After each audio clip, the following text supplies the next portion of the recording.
Natürlich hat ein Deutscher Wetten das erfunden. Vielen Dank für die schönen Stunden. Wir sind die freundlichsten Kunden auf dieser Welt. Wir sind bescheiden, wir haben Geld. Die allerbesten in jedem Sport.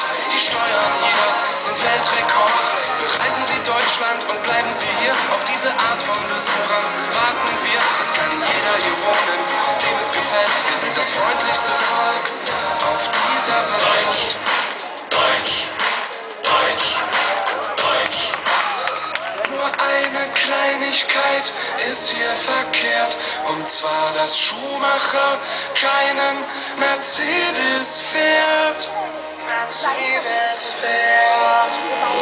Das alles ist Deutschland. Das alles sind wir. Es gibt es nirgendwo anders. Nur hier, nur hier. Das alles ist Deutschland. Das sind alles wir. Wir leben und wir sterben hier. Deutsch, Deutsch, Deutsch, Deutsch, Deutsch, Deutsch, Deutsch, Deutsch. Es bilden sich viele was auf Deutschland ein und mancher findet es geil, ein Arschloch zu sein. Es gibt manchen, der sich gern über Kanaken beschwert und zum Ficken jedes Jahr nach Thailand fährt. Wir lieben unsere Autos mehr als unsere Frauen, denn deutschen Autos können wir vertrauen.